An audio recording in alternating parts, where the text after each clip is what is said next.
Je trouve que c'est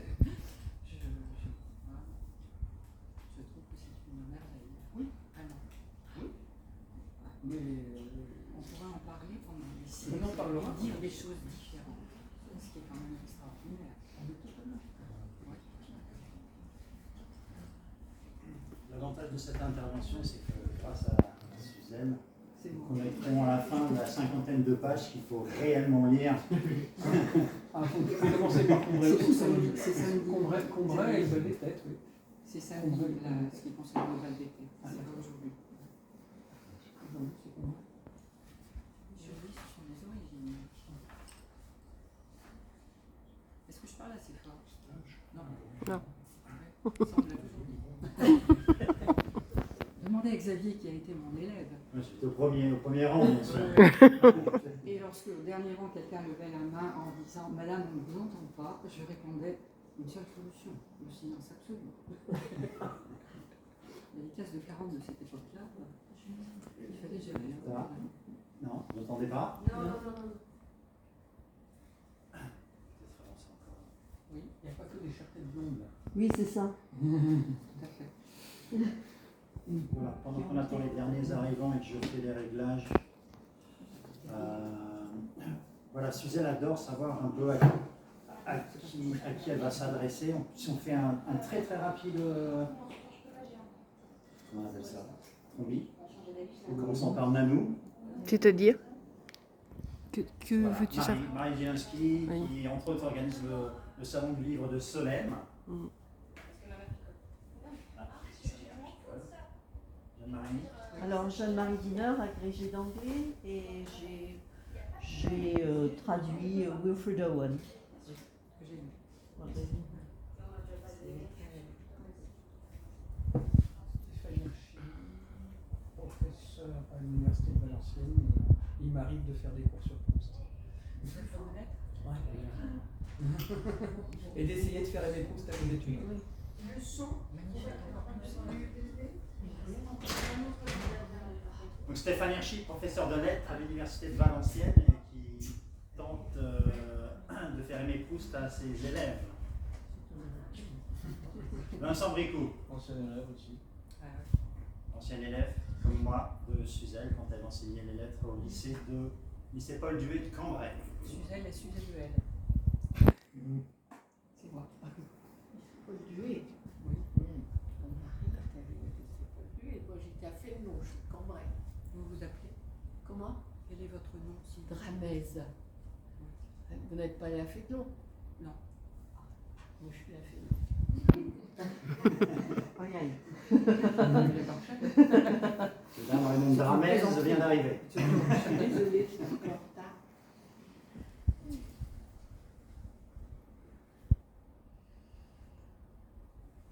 Muriel Verstichel, poète textilienne. Je suis retraitée, mais j'aime encore beaucoup d'écriture plastique. Donc, et j'avais lu beaucoup de Proust, donc j'attends que vous me convertissiez. Parce que je n'ai pas suivi les cours de Monsieur. Donc voilà. C'est ça. Donc Bruno Alvarez, j'espère ne pas être le seul qui ne soit pas versé dans les lettres en fait. J'enseigne les mathématiques. Quoi? Mais aussi directeur du CFP. Non, j'ai travaillé au CFP. Oui, ensemble, on a travaillé Voilà, ensemble. voilà, tout à fait. Le mari de Suzelle était professeur de mathématiques. Très bien. Comme quoi Proust et les mathématiques sont parfaitement compatibles. Tout à Sur le long fait. terme. Tout à fait. Moi, c'est Alexandra Dupilo, j'ai connu Proust pendant les années d'études. Je suis restée prof d'espagnol à un moment et j'ai fait des études de lettres français-espagnol et on a eu affaire à Proust. Et je me souviens de lui, vraiment l'approche, ça a été en cours de traduction. J'ai tout traduit, les passages, je ne vais pas tout lire, mais ça a été ma porte d'entrée. Quand j'étais en prépa, donc nous préparions des concours et ma meilleure amie, elle était germaniste. Et elle a eu, on préparait toutes les deux, et elle a eu la recherche en thème. Elle a eu un passage. J'apprends souvent en langue. Mais toujours, aussi bien dans les prépas scientifiques que dans les prépas littéraires. Proust est Très toujours, formateur. il est toujours au bonheur. Mireille Raoult, j'habite le Quénois. J'ai des CPE au lycée du Quénois. Éducation nationale.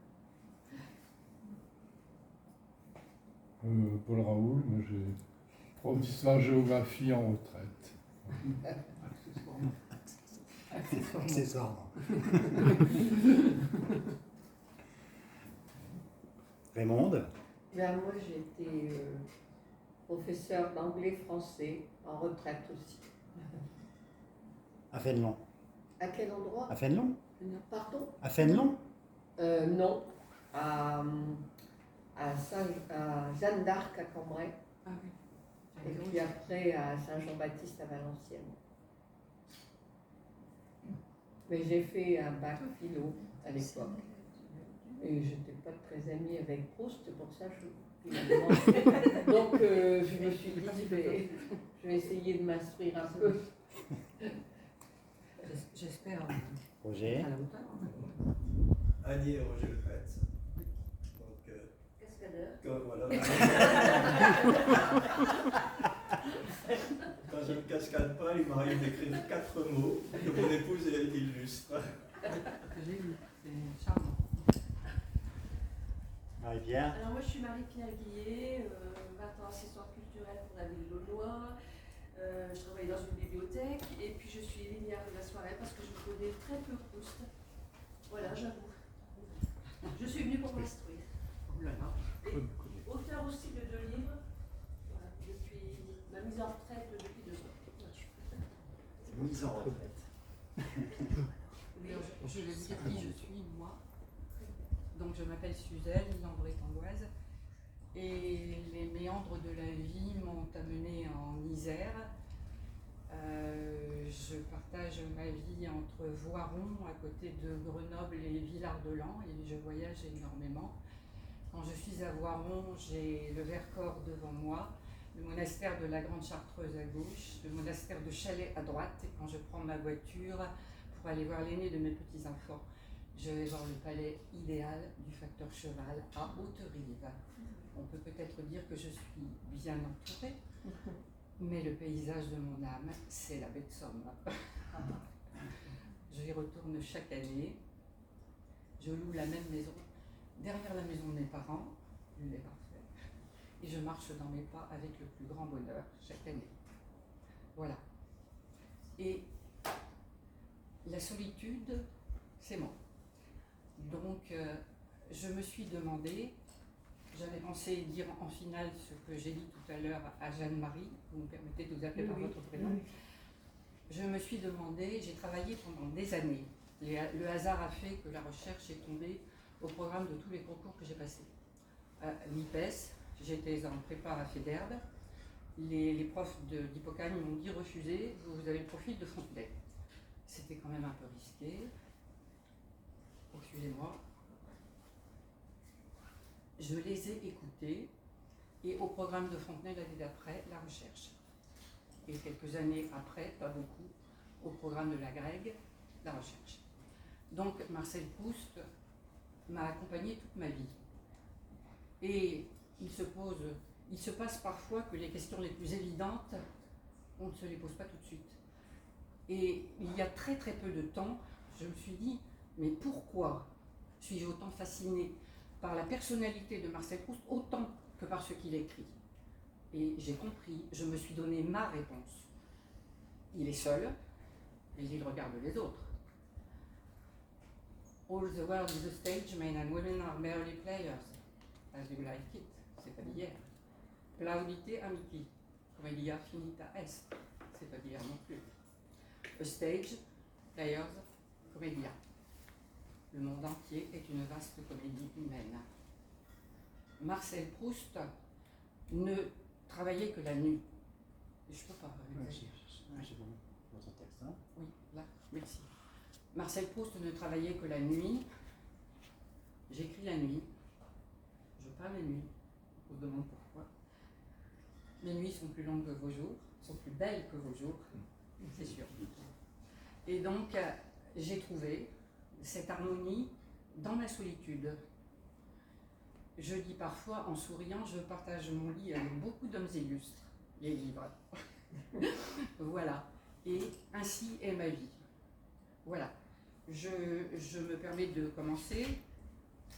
J'ai intitulé mon propos « Origine ». Pourquoi une biographie? Ça semble banal. Une biographie, ça peut être de l'histoire littéraire, ça veut dire beaucoup de choses ou ça ne veut rien dire du tout. Pourtant, Marcel Proust s'est montré curieux de la vie des écrivains et des artistes qu'il aimait. Je viens de lire ici, à la bibliothèque de Sibylle et Xavier, Ma vie avec Apollinaire de François Sureau, que j'aime beaucoup. La vie d'Apollinaire l'a aidé à vivre la sienne. C'est clair, la vie des auteurs nous aide à vivre notre vie, je pense. Marcel Proust a lui-même fait comprendre une fonction de la biographie. Il disait de la biographie, c'est dire pourquoi, comment, et pas seulement quoi. On a l'impression qu'une biographie, c'est ça. Dire quoi? Non, ça ne se borne pas à ça.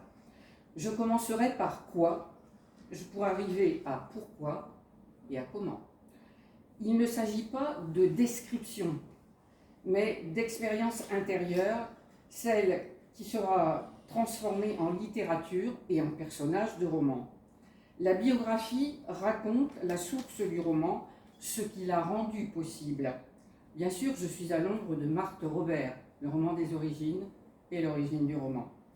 La biographie donne unité et diversité, elle donne sens à l'apparence, elle réentend la voix qui n'est plus et elle redonne vie à un genre disparu, le dialogue avec les morts, qui est un dialogue avec les vivants.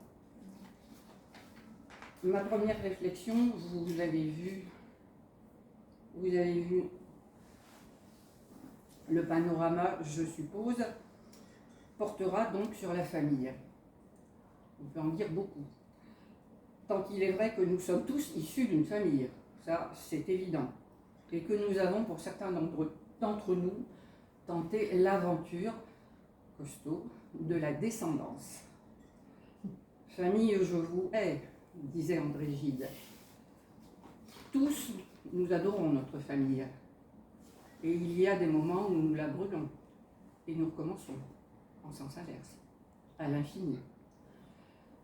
Dans le désordre. Ce petit enfant qui pleure à Combray, dit Jean-Yves Tellier, est celui d'une famille, très présente dans la recherche du temps perdu. La famille de Marcel Proust, elle est là, et bien là. Il y a les noms et on peut les suivre à la file. Il y en a qu'on décrypte, d'autres pas, mais la famille est là. Donc ce petit enfant qui pleure à Combray, regardons-le de plus près. Au commencement, il y avait deux villages, l'un du côté du père, l'autre du côté maternel. Le premier, du côté de Jeanne Weil, c'est Illier, qui deviendra... Non, c'est le père. Le premier, c'est Illier, qui deviendra Illier-Combray, et il est écrit sous la plume de Marcel Proust que c'est la campagne française immémoriale. Le second, c'est Auteuil, c'est la famille Weil, la ville à la campagne, ou la campagne à la ville. C'est totalement opposé. Adrien Proust, donc Illier, Jeanne Weil, Auteuil. Proust écrit « Les gisements profonds de mon sol mental, les terrains résistants sur lesquels je m'appuie. » Ce sont ces deux lieux-là. C'est écrit donc de façon très claire. À propos des lieux, c'est une digression de ma part, elle m'a toujours beaucoup amusée. Les références des biographies, c'est Tadier, bien sûr, le tome 1 et le tome 2, référence. Et c'est aussi, qui n'est plus en vente, qui n'existe plus pratiquement, le livre de George D. Painter, même chose, biographie, année de jeunesse et année de maturité, de Marcel Proust. Painter est récusé. Bon, on peut toujours. Mais moi, j'ai retenu quelque chose de la biographie, pour ma part, de Painter, c'est ceci. Proust a donné et a inventé, en quelque sorte, bien qu'il en existe un, le nom de Combray. Combray, c'est le fruit d'un rapprochement. Dans l'esprit de Marcel Proust, Combray existe, près de Lisieux. C'est aussi Combre, avec un S, près de Illier.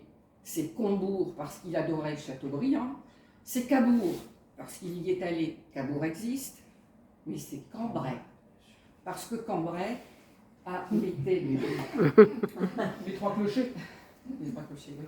Parce que à Cambrai, Fénelon, bien entendu, et le premier compagnon de Marcel Proust était Bertrand de Fénelon. Donc il y a un hommage à ce premier amour qui fut celui de Marcel Proust. Bon, c'est une parenthèse. La famille Veil, donc voyons. Les Veil sont originaires de Württemberg, où ils sont faïenciers. Baruch Veil, c'est l'ancêtre. Je vous remercie. Sa mère travaille à la manufacture de porcelaine de Niederweiler. Il quitte l'Alsace pour Paris et fabrique la porcelaine de Paris.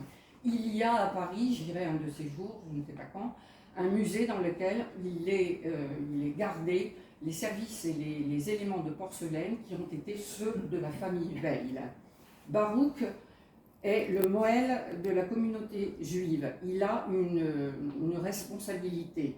C'est une personne honorable, il est péritomiste, c'est-à-dire circonciseur attitré. Il officie, si je puis dire, lors de la cérémonie de la Brit Mila, c'est-à-dire qu'il a vraiment un rôle très officiel. La famille des Baruch Veil est de tradition républicaine. On ne s'embarrasse pas du tout de la religion dans la famille Veil. Il y a 10 membres de la famille qui ont publié des ouvrages. 10. Adrien a beaucoup écrit. J'en parlerai. Bergson, c'est le cousin, direct. Bergson a épousé la cousine germaine de Jeanne Veil. Donc c'est vraiment la parentèle. Et ce qui est curieux, c'est que le temps les a beaucoup préoccupés. Ils ne se sont pas énormément fréquentés, mais ils se sont connus. Donc, Jeanne a écrit, Marcel Proust a écrit, Robert Proust, le fils qui est devenu médecin, le frère de Marcel, a écrit, Adolphe Crémieux a écrit. Adolphe Crémieux est une personnalité puissante de la famille. Il a été témoin au mariage de Jeanne et d'Adrien. J'en parlerai plus tard. Moïse Veil et Benjamin Veil sont 2 architectes juifs, bien tournés vers la rénovation des églises catholiques et des séminaires. Volonté évidemment d'intégration du peuple juif. La ligne des architectes, on pourrait en dire énormément, bien entendu. Naté, c'est le grand-père. C'est celui qui a énormément compté. Il est le grand-père maternel de Marcel Proust, fils de Baruch, porcelainier lui aussi. La porcelaine de Paris fait concurrence à celle de Sèvres, donc ils sont placés dans la vie. Naté, le grand-père, est un artiste et un homme d'affaires. Il est coulissier. C'est le mot de l'époque, pour ne pas dire golden boy, ce n'était pas tout à fait à la mode. Il est donc courtier en valeurs mobilières. Il fait office d'agent de change dans le marché libre. Il va donner à Marcel le goût des tractations financières.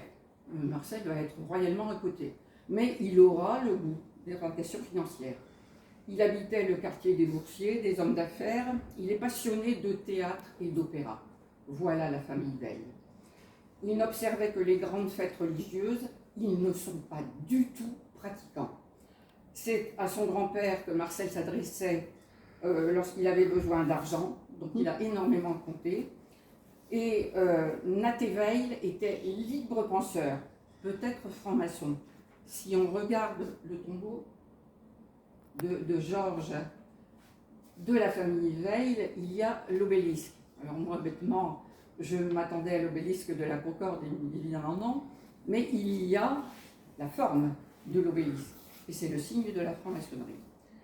Donc, Naté se fait incinérer, et ça c'est énorme, c'est contraire à la religion juive, et il signe là, bien entendu, le côté libre penseur de la famille. Adèle est sa femme. Je crois que vous avez son portrait qui doit être là. Adèle a beaucoup marqué Marcel. C'était ce qu'on appelle à l'heure actuelle une femme libre, complètement. La grand-mère maternelle de Marcel donc, est l'épouse de Naté. Elle est cultivée, elle est excellente pianiste, elle aimait énormément Madame de Sévigné, Jeanne Veil aussi. Adèle Veil a pour complice, et seule à le comprendre et pour toujours, son petit-fils, Marcel. L'enfant a retenu toutes les relations qui unissent la grand-mère à la mère. Il a été très frappé par ce lien. Il en fait un des thèmes principaux de Combray et d'À l'ombre des jeunes filles en fleurs du côté de Guermantes. La grand-mère est une véritable souveraine. Elle est totalement hors norme. Elle a les cheveux jamais coiffés, elle se balade dans la boue, elle rentre avec la robe complètement tachée, salie. Elle fait des choses qui ne se font pas pour l'époque. Elle choque Françoise, la servante, qui trouve que vraiment ça ne va pas du tout. C'est une souveraine, donc, et elle règne dans son jardin de campagne. À propos d'Adèle Bernkastel, Evelyne Bloch-Dano, si vous avez envie de connaître la famille Veil, ce livre-là, Evelyne Bloch, elle est très référencée, elle écrit de manière très fluide et très souple, et il y a énormément de renseignements à propos de la famille Veil. La grand-mère du narrateur, donc, a des sympathies socialistes. Ça aussi, ça ne se faisait pas tellement pour l'époque, en particulier pour une femme, et elle offre à Saint-Loup, adepte de l'université populaire, des lettres autographes de Proudhon qu'elle fréquentait. Proudhon, vous connaissez tous l'histoire, la propriété c'est le vol.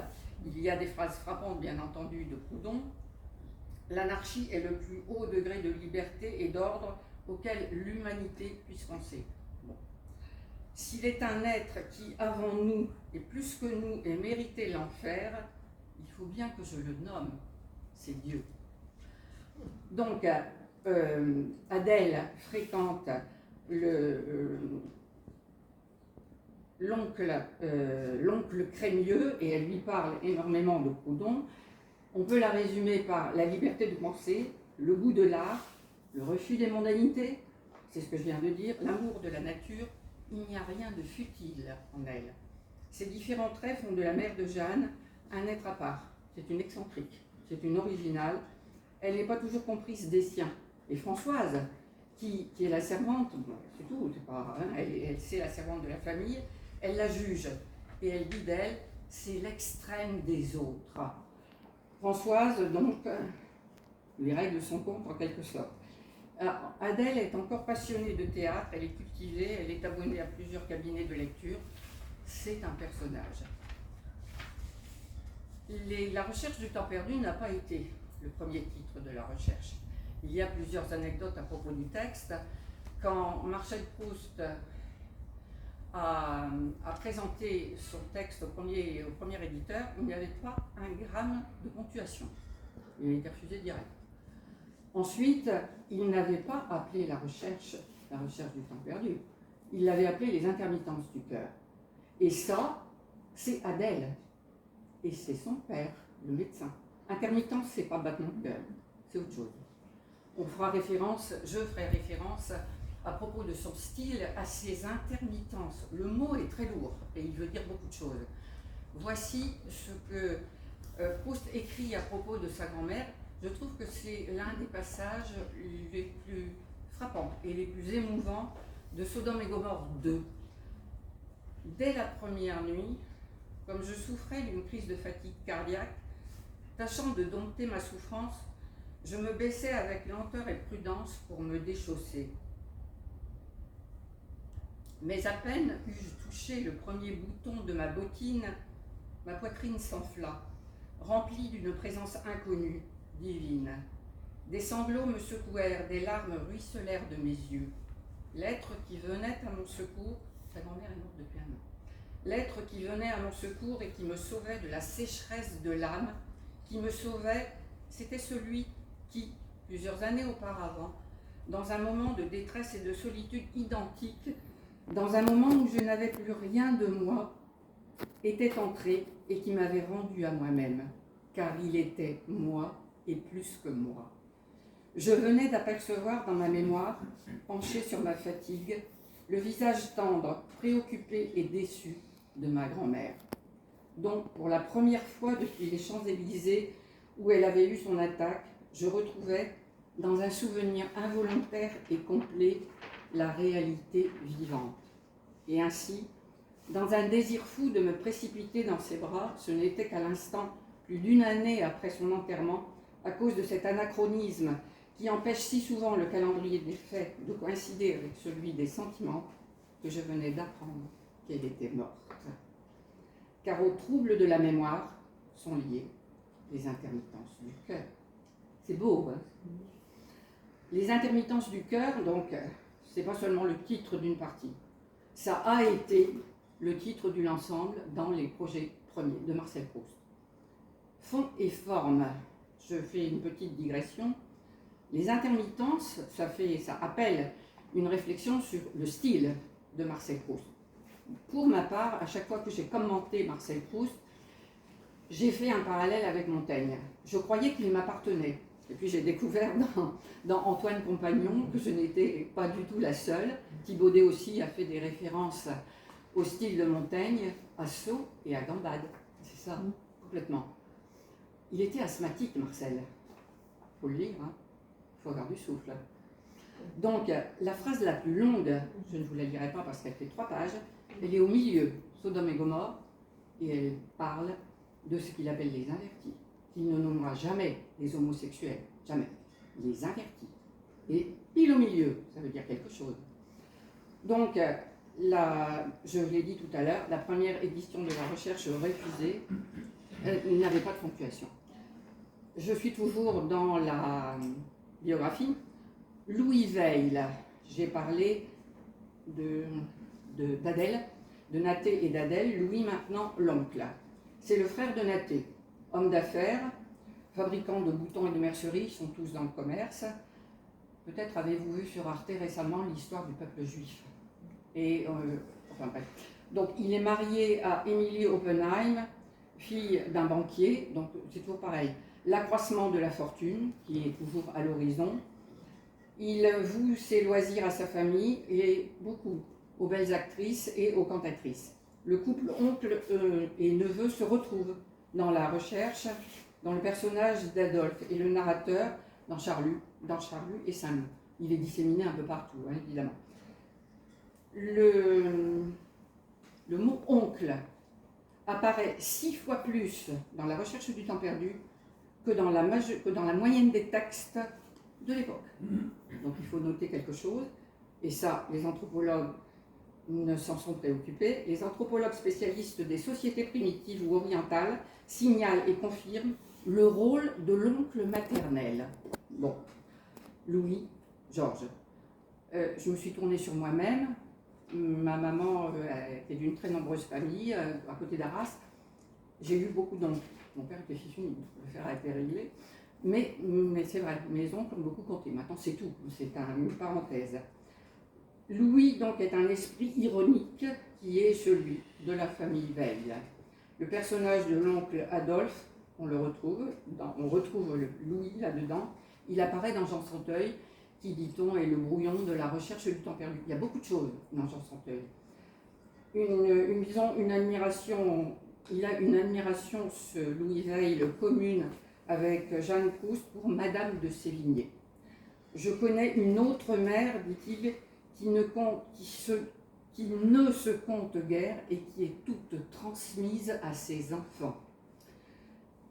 Jean-Yves Tadier note dans le livre dont j'ai parlé tout à l'heure que Marcel Proust a été le premier descendant des Veil à se lier avec des Rothschild.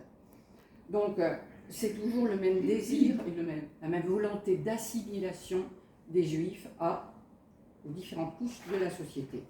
Georges Veil, maintenant, le frère de Jeanne, l'autre oncle, l'oncle de Marcel, 2 ans plus âgé que sa sœur Jeanne. Cette famille vit ce que mademoiselle de Montpensier appelait le principal plaisir de l'existence, la conversation. Adolphe Crémieux a beaucoup marqué son époque. Il n'apparaît pas du tout dans la recherche du temps perdu. Il y en a un autre qui n'apparaît pas, c'est Robert, c'est le frère. On a envie de dire qu'ils sont peut-être trop présents pour avoir été incarnés noir sur blanc dans la recherche du temps perdu. Ce n'est que mon idée. Adolphe Crémieux est une personnalité politique très marquante.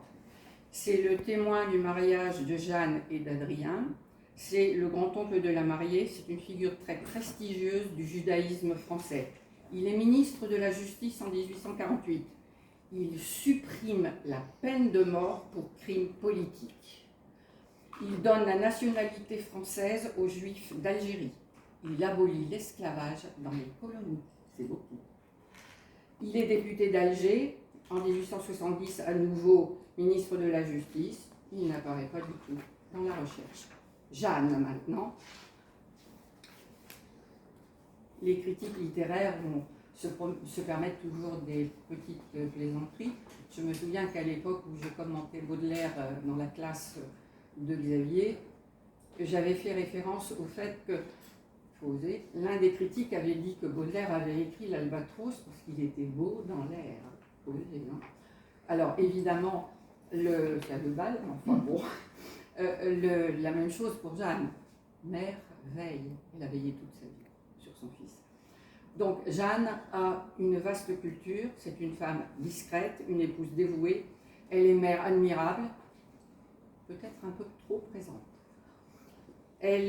Sa correspondance montre son sens du comique et de l'humour, elle en a. Chez les Veil, on aime la musique, ça évidemment, c'est absolument présent et énorme. La citation fait partie de la culture, en anglais, en allemand, elle cite tout le temps, elle va citer le jour de sa mort, en face de Marcel. Si vous n'êtes romain, soyez digne de l'être. Et si vous m'égalez, faites-le mieux paraître. Donc, elle aime évidemment les livres, elle aime le piano.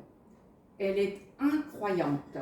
Cette incroyance est celle de Marcel, et c'est aussi celle d'Adrien. La religion des deux côtés, elle est en carton, complètement. Mais elle est là, quand même. Marcel et sa mère baignent dans un monde de références littéraires, de lecture partagée, de goût du mot et de l'accent juste. Le personnage de la grand-mère de la recherche a aussi, ce goût pour Madame de Sévigné. Madame Proust lit Madame du Deffand, elle cite Racine, elle cite à tour de bras. Elle cite Balzac, Loti, Sévigné, Musset, Goethe, en particulier Wilhelm Meister. Elle cite l'histoire, Lavis, Michelet.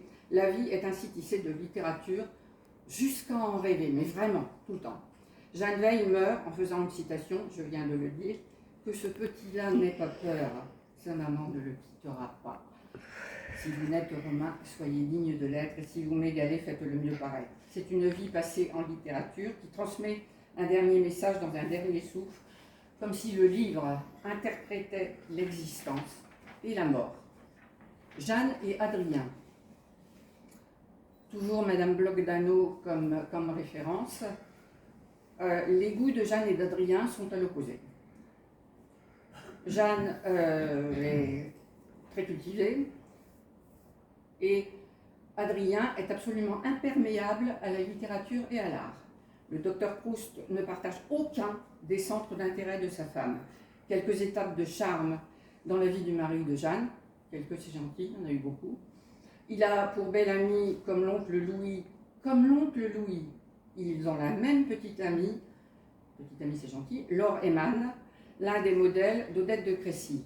Elle va appeler Marcel mon petit saxe psychologique. Elle a 37 ans, il en a 17.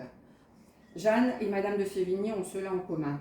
Le mari de la marquise et son fils avaient partagé les charmes de Ninon de l'Enclos. Parallélisme exact.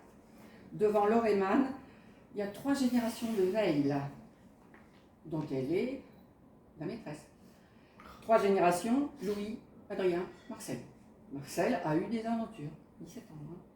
Donc, ensuite, il a découvert son homosexualité. Toujours dans Evelyne Bloch-Dano, on peut s'étonner de voir Adrien Proust, ce professeur de médecine détentaire de la chaire d'hygiène, fréquenter des demi-mondaines. Beaucoup. Et envoyer son fils adolescent au bordel, Marcel, pour lui faire perdre ses mauvaises habitudes de masturbation. Les détails que l'on trouve dans différents livres, je ne sais pas exactement lesquels, sont très frappants. Ça ne marchait pas du tout. Hein. Marcel n'avait aucun désir et aucune sexualité. Et son père faisait tout pour essayer de provoquer la chose. Il l'envoyait au bordel avec une cage remplie de rats et des épingles. Et Marcel s'amusait avec l'épingle et les rats pour essayer de se procurer des sensations. C'est très bizarre, hein. On retrouve cette histoire-là, c'est très très bizarre, avec Flaubert et son père médecin. Et le personnage de Charles dans Madame Bovary, il y a de ça. Donc le poids là, de la volonté paternelle, il est presque infâme. Hein. Donc, et oui, il est très curieux de constater que cette vie quand même très olée d'Adrien Proust est en contradiction complète avec sa situation de médecin hygiéniste. Et on peut voir aussi dans la vie de Marcel Proust l'obsession des microbes.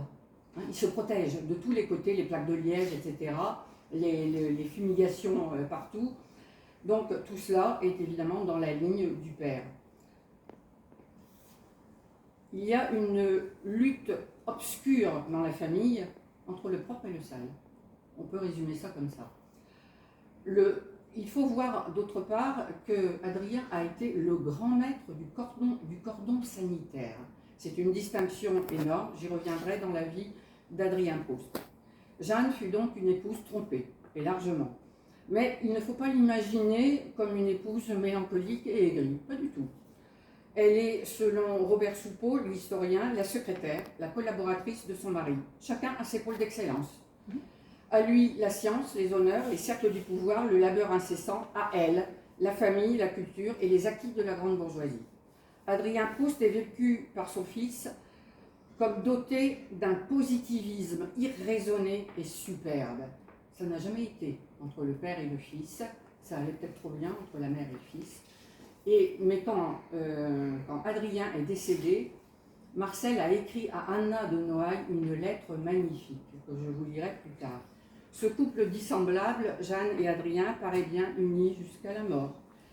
Dans Jean Santeuil, je vous l'ai dit, que l'on qualifie souvent de brouillon de la recherche du temps perdu, il est vrai que quand son mari mourra, on parle du personnage féminin, elle ne se tuera pas, sans doute, écrit le jeune romancier.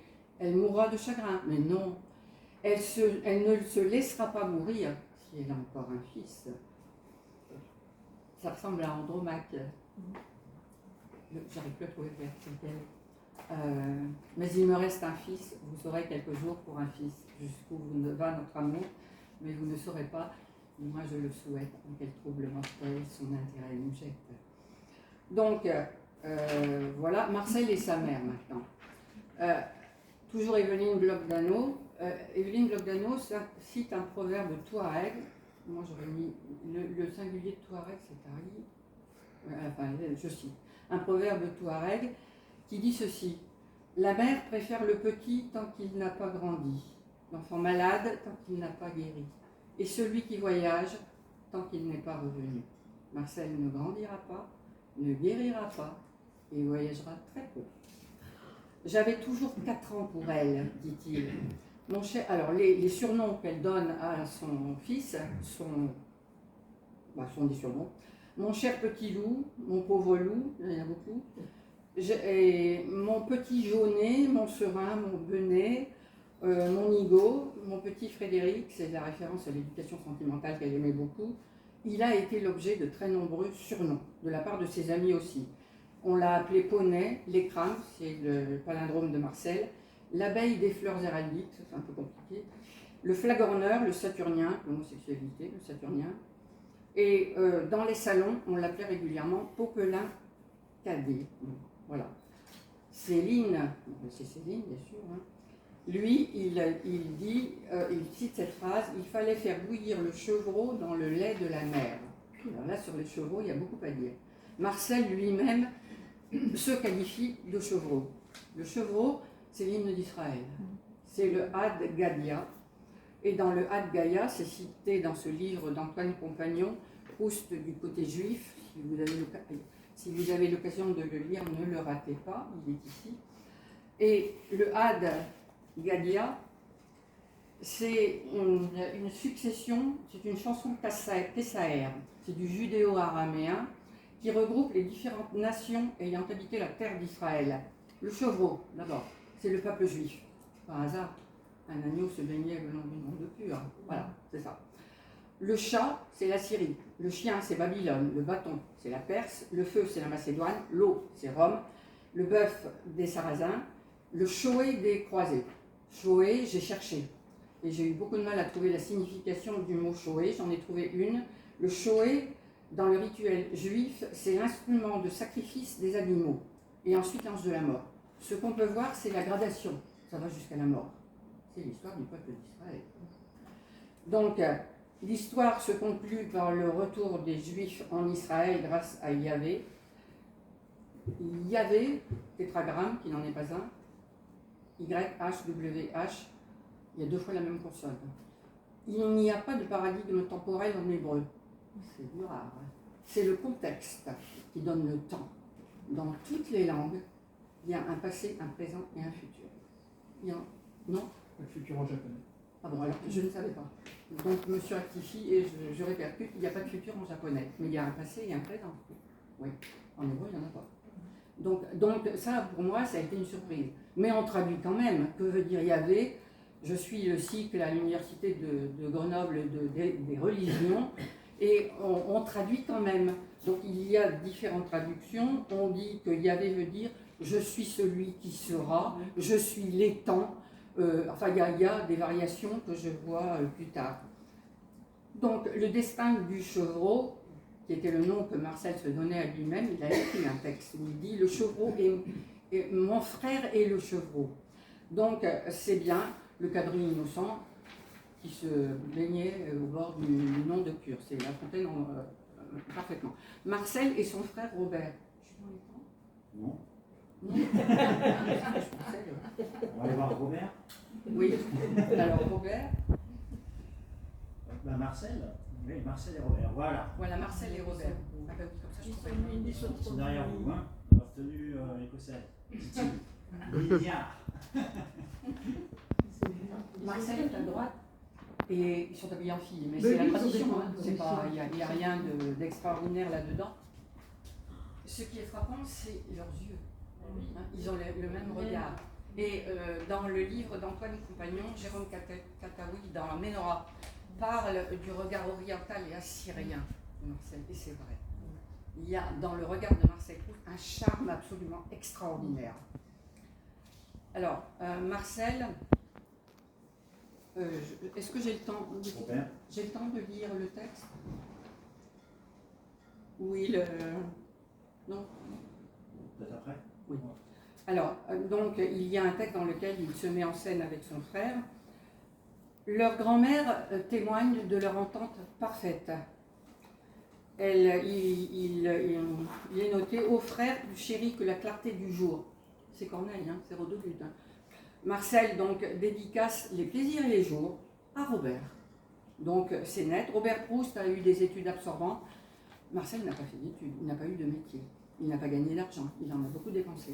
Mais Robert a fait des études. Il était sportif, il faisait du cheval, l'hippodrome d'Auteuil, c'était à côté. Il était le fils de rêve pour le père.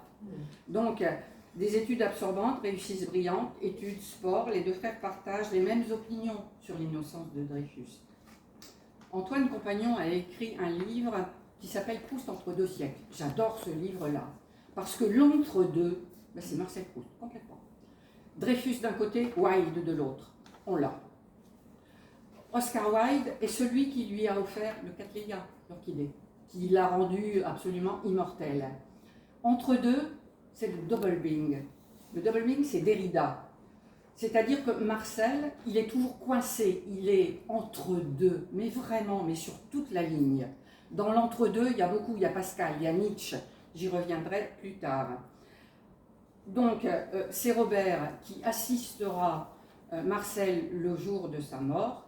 Marcel voulait avoir entre les doigts un rosaire, offert par Marie-Antoinette Faure, la fille de Félix Faure, le président. Ça n'avait rien de religieux. Il l'avait connue au lycée Condorcet. Je connais à Villars une dame qui est une de mes amies, on n'est pas beaucoup, dont le grand-père était en classe avec Marcel Proust. Et donc, Robert n'a pas voulu mettre le rosaire. Il n'a pas compris, c'est le truc qu'il n'a pas compris.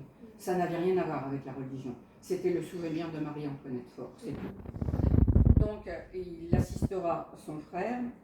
Céleste Albaré, évidemment, vous avez, je suppose, vous connaissez le nom, parle de manière très affectueuse et très... Bon, c'est pas elle qui a écrit, hein, c'est Georges Brumont, mais c'est très touchant, très émouvant. Elle a été la gardienne du temple avec son mari. Le café, le thé, la bière glacée qui fait du Ritz, tout ça, c'était elle. Quand il est mort, elle a été la gardienne du temple de Ravel. C'est curieux. C'était quelqu'un de totalement inculte.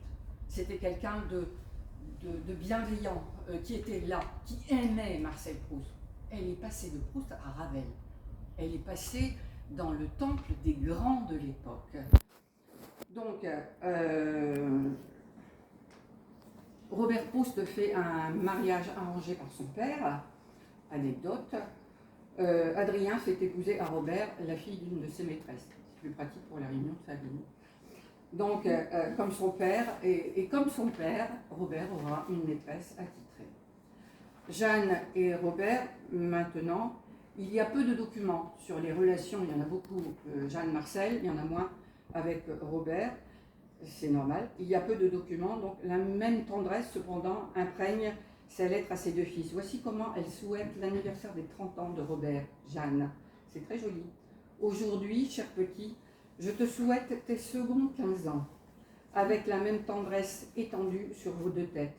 Et maintenant, embrassez-vous les deux enfants. C'est joli. Donc, la tradition veille, et c'est la tradition juive, c'est celle du partage. Robert n'apparaît pas dans la recherche, on peut dire qu'il est dispersé un peu partout.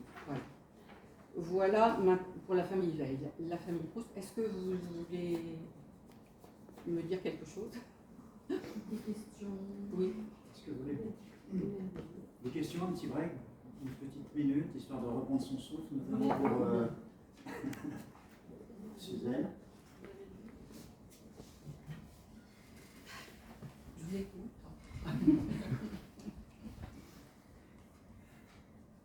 Je parle trop vite? Non. Ben, je continue. Alors, les lieux, j'avais prévu dans une autre intervention, je ne l'ai pas faite, de parler des noms et de me fonder sur le Cratyle de Platon. Et je ne l'ai pas fait parce que ça m'aurait mené beaucoup trop loin. Alors, les lieux, j'ai dit tout à l'heure qu'il y ait Combray, c'est le père. Hein. Donc, j'ai cité la phrase bien connue, les gisements profonds de mon sol mental. Donc, Illiers, c'est le chef-lieu du canton d'Eure-et-Loir, 25 km de Chartres, et l'église qui résume la ville. Et c'est une ville de marché qui est à la frontière de la Beauce, céréalière de la Perche, c'est la France. Ma maman était institutrice et elle a enseigné avec beaucoup de bonheur, affaires de famille.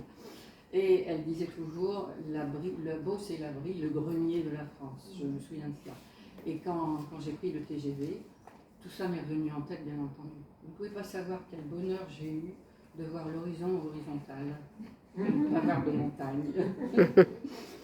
Et donc, c'est une région quand même, cette région à la frontière de la Beauce céréalière et de la Perche, où sont nés la majorité des écrivains français.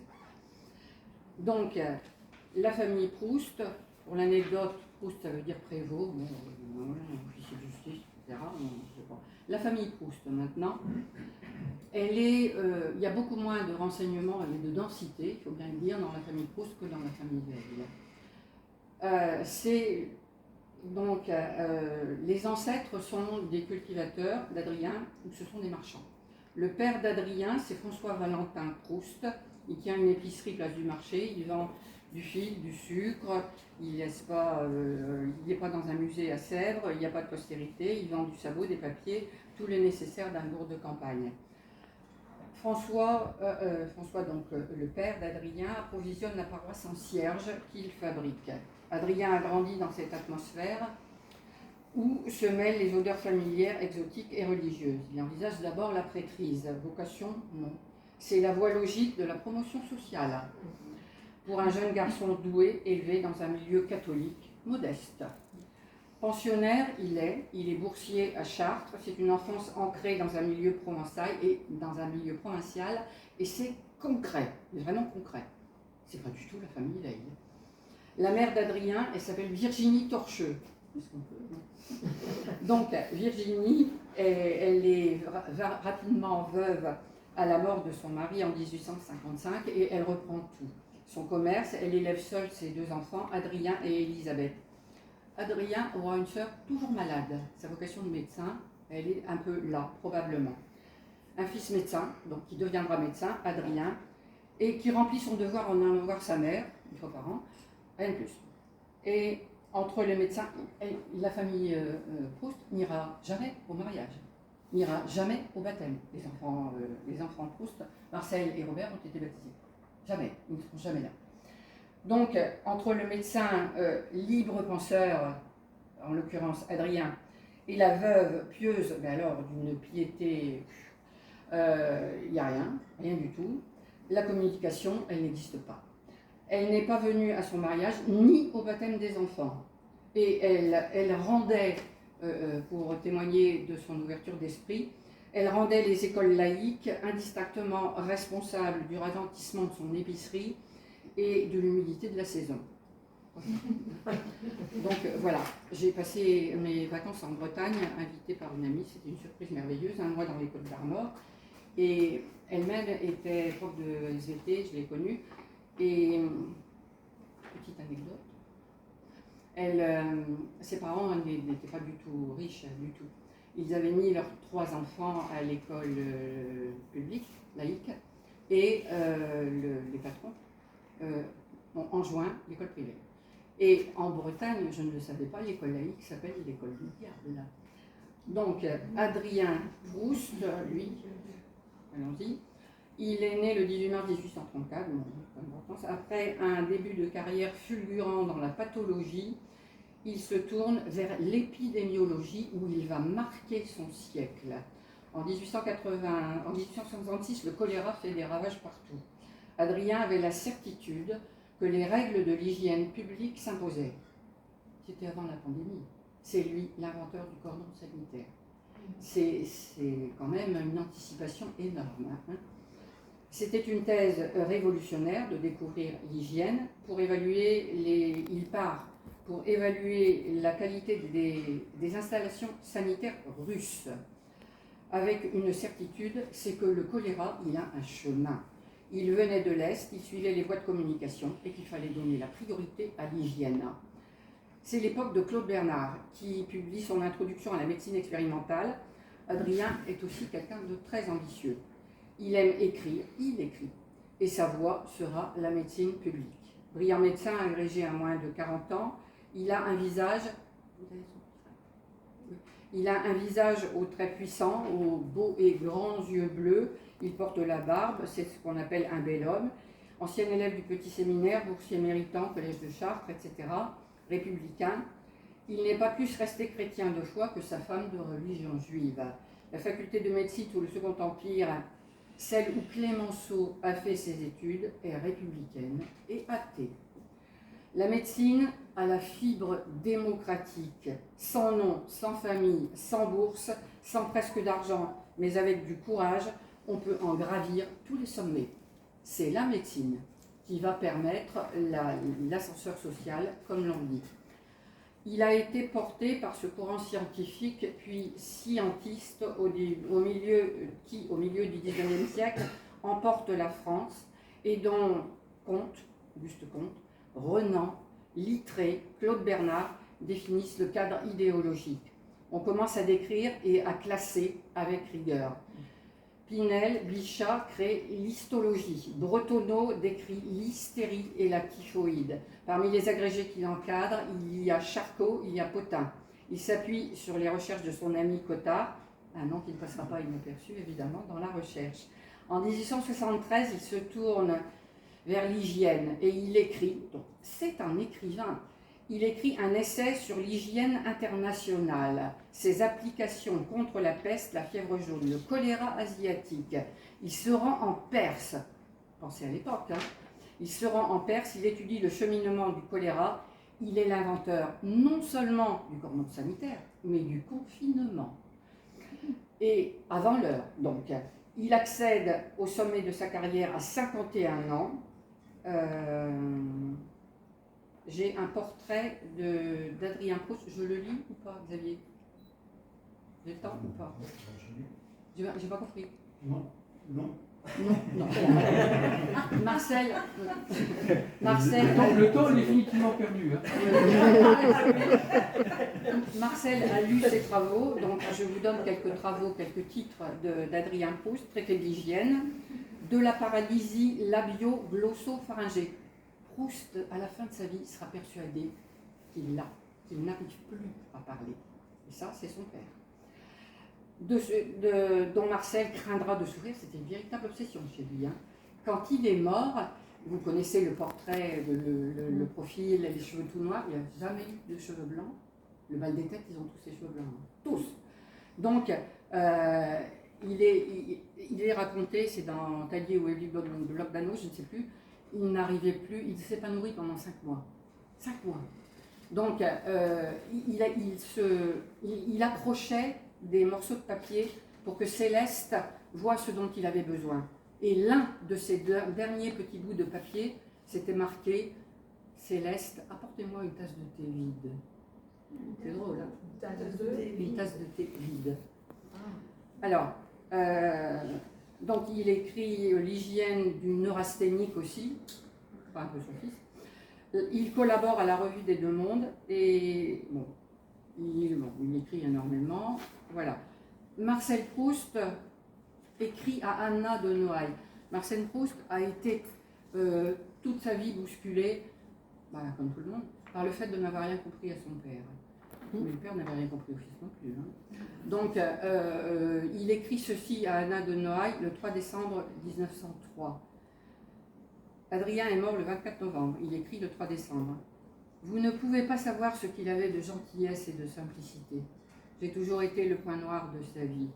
Il y avait des jours où je me révoltais de ce qu'il y avait de trop certain et de trop assuré dans ses affirmations. Je ne sais pas ce que je donnerais pour n'avoir été que douceur et tendresse. Nostalgie quand tu nous tiens.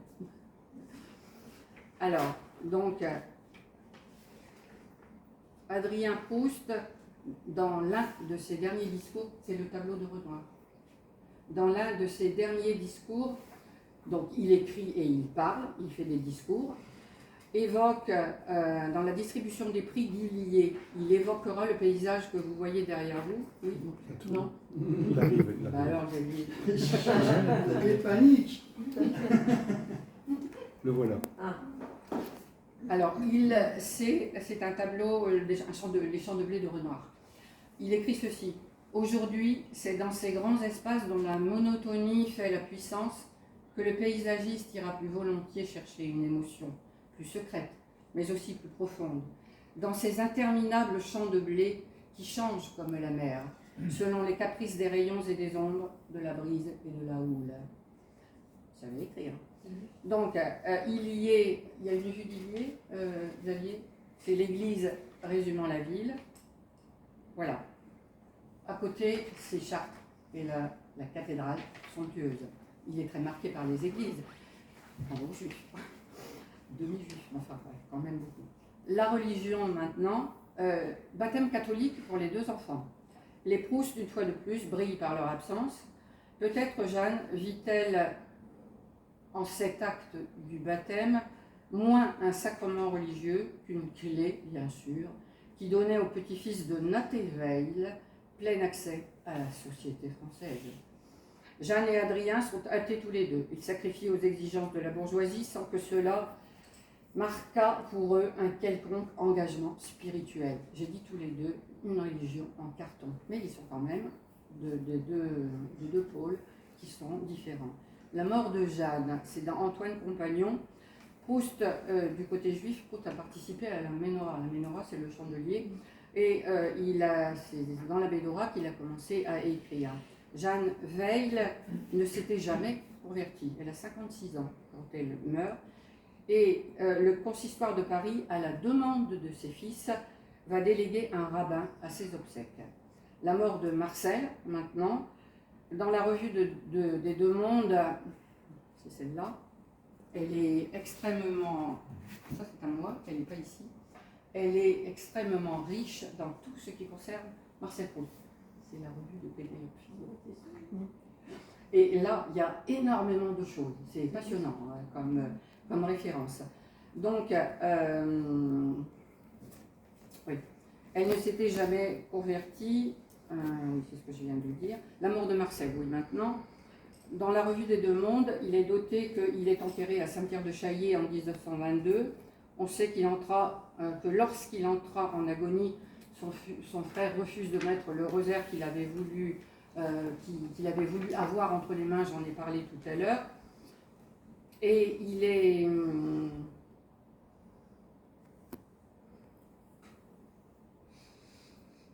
il y a un truc qui ne va pas dans ce que j'ai écrit. Donc je passe. Alors, Marcel Proust, d'autre part, oui, en respect avec le passé juif de la famille, il y a la présence du rabbin Chili à ses obsèques et au cimetière de Montmartre en 1939. La mort d'Adrien, maintenant, il a 69 ans, il est l'inventeur du cordon sanitaire et du confinement, je l'ai dit tout à l'heure, il meurt d'apoplexie en 1903 lors d'une conférence sanitaire internationale à Paris. Cérémonie religieuse à l'église Saint-Philippe-du-Roule à Paris et au cimetière du Père-Lachaise. On dit que Marcel a été tributaire de tous ses ennuis de santé dès la naissance. Les crises d'asthme, elles ont été très très rapides. Il frôlait l'étouffement et le sentiment de la mort. Et l'explication qui est donnée, c'est que lorsque Jeanne attendait Marcel, Adrien a été victime d'un attentat. Et on lui a tiré dessus, et donc elle était à ce moment-là. Donc c'est une des explications que l'on donne du choc qu'elle a eu alors qu'elle attendait Marcel Proust. Je ne suis pas du tout dans le temps. Hein. Non. Je continue. Alors, Marcel Proust du côté juif maintenant. Bien entendu, là, il y a beaucoup à dire.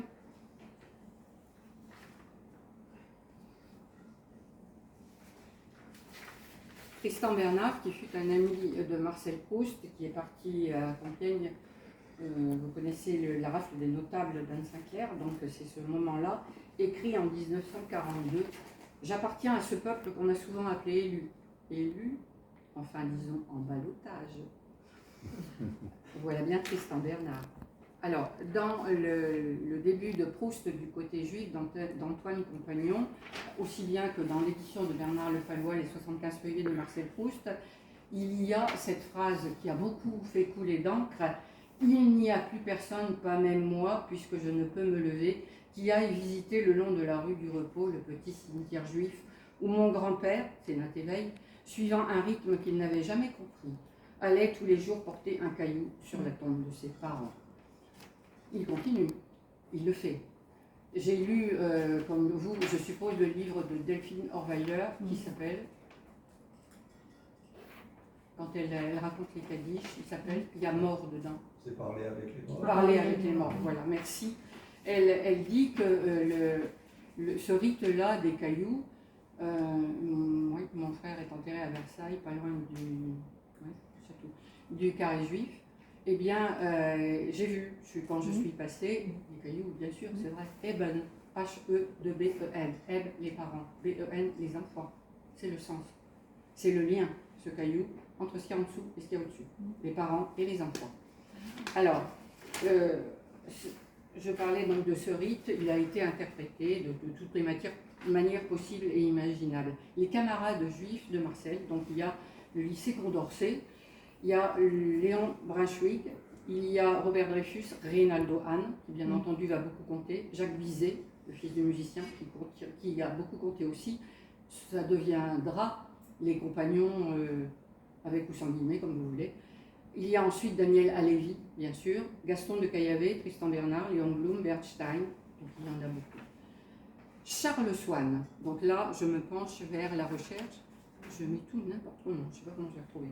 Alors, Charles Swann, c'est le dandy roux, il est roux, il n'y en a pas beaucoup dans la recherche du temps perdu, donc il y a quelque chose à dire, nécessairement. Alors, il est fils d'un agent de change, les Coudissiers dont j'ai parlé, c'est un esthète. Il a en train une étude sur Vermeer dont il parle et qu'il ne finira pas, visiblement. Il a beaucoup d'ironie et de détachement. Il est présent de A à Z dans la recherche du temps perdu. C'est à noter, fréquent, il est là. il est bien présent. C'est un esthète, il est amoureux d'Odette qui n'est pas son genre. Vous souvenez de la phrase « et dire que j'ai passé des années de ma vie ». Dire, ouais, c'est dans mon autre, c'est là. Dire que j'ai passé les pour une femme qui n'était pas mon genre. Oui, pour une femme qui n'était pas mon genre, oui. Vous avez vu le film peut-être, pas son genre? Non. Il est prof de philo et elle est coiffeuse à vie. Et ça se passe au lycée Gambetta. J'ai interrogé au lycée Gambetta. J'ai travaillé avec Dominique Lermont. Je suis passée devant en septembre. Donc voilà, et donc il. Qu'est-ce que je disais? Oui, il est amoureux d'Odette qui n'est pas son genre. C'est un amour maladif. Il n'y a pas d'amour normaleux dans la recherche du temps perdu. Normaleux, oui. Amoureux d'Odette, donc qui n'est pas son genre. Il est jaloux, il est mélancolique, tout ce qu'il faut, quoi. Il est amoureux. Le seul amour que Marcel accorde à ses héros, c'est un amour qui ne fait pas rêver du tout. Hein. Il en guérira par un mauvais mariage. Hein. C'est ce qu'on peut. Hein. Donc, personnage principal du côté de chez Swann, comme je viens de le dire, constamment présent. Sa maladie est décrite dans Sodome et Gomorrhe et sa mort racontée dans La Prisonnière. Il est inspiré de Charles Haas, le fils d'un agent de change, de Charles Ephrussi, de Proust lui-même, ça c'est sûr. Une profonde culture, il le dit, Proust à un moment, il a une profonde culture artistique et voilà. Alors maintenant, Swann, pourquoi ce nom-là? Comme bien entendu tous les profs de lettres, quand je commence une étude, je me suis dit, mais pourquoi Flaubert a-t-il appelé Emma Emma? Pourquoi Stendhal a-t-il appelé Julien? Pourquoi a-t-il appelé Clélia Clélia? Ils sont tous passés à la postérité, hein. Pas d'erreur, tout le monde les connaît. Pourquoi? Il y a forcément une raison. Je me suis posé la question il n'y a pas longtemps. Comme quoi? La valeur n'attend pas le nombre des années. Donc, pourquoi? Commençons d'abord par voir ce qui est dit de lui, ce que dit Marcel. Swann appartenait à cette forte race juive, à l'énergie vitale, à la résistance à la mort de qui les individus semblent participer. J'y crois. J'étais à Vienne 15 jours en septembre et j'ai visité le musée Léopold. Dans le musée Léopold, il y a Klimt, il y a Schiele, il y a évidemment, tous sont là. Il y a une salle rectangulaire étroite. Et le mur, un des murs, de là à là, ce sont les tableaux en noir et blanc de tous les juifs qui ont marqué les temps. Et ils vous regardent. Là, c'est vrai. Ils sont bien là. Il y a une force en nous, je le crois. Il y a une explication qui est donnée dans le texte lui-même, je la donnerai plus tard. Swann, dont le caractère offre avec le sien, celui de Marcel Proust, tellement de ressemblances qu'on se demande souvent s'il n'a vraiment pas voulu que ce soit lui, Swann.